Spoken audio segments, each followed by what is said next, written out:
Hi, my name is Richard Hume. I'm a personal trainer and founder of ChallengeChaser.com. Today I'm going to take you through a short series of videos to help you achieve your latest fitness needs. In today's video, we're going to talk about endurance running.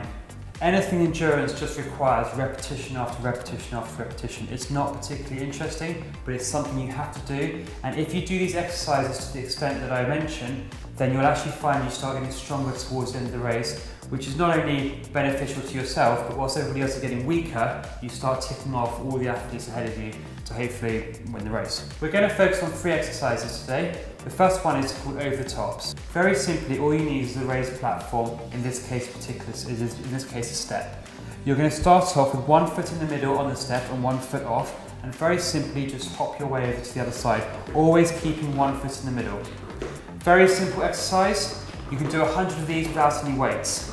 Starts getting a little bit harder when you start holding a 4 kilo weight in each hand, then an 8 kilo weight in each hand, 12 kilo, and effectively 16 kilo.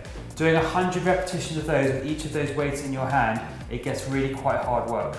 A variation which I usually use on the way back down, because you do all the weights leading up and then you do the same coming down, is just to touch the sides as you're doing the exercise. You obviously wouldn't be holding the weights at this point, so this would be what you would do on the last 100 when you're about to finish off. A really good exercise that builds up all the muscles in your legs on an endurance basis, which is what we're dealing with today.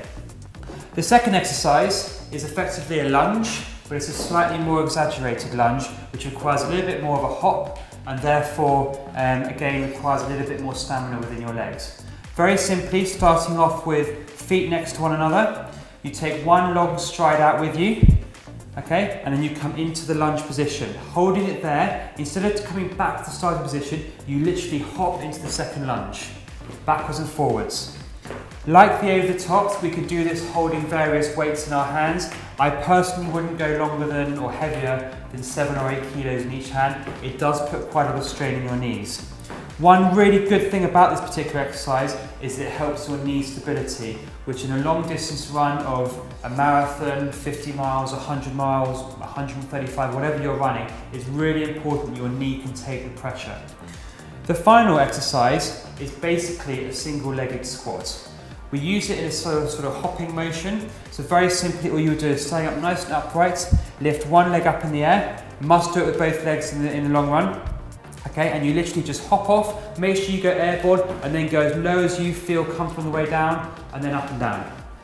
This, you will lose your balance occasionally, you won't be able to stay on the same spot, but again, it's a fantastic exercise for your knee stability. It works all the muscles in your legs, it also works your glutes, and really ends up making you have a very core, strong knee joint, which in endurance running is something that takes some awful pounding. It will also have a direct impact on your ankles and hips as well. Those 3 exercises, using the pyramid where you go from light weights up to heavy and back down again, lots of repetitions, will really help you with endurance running. And that is how you train for endurance running.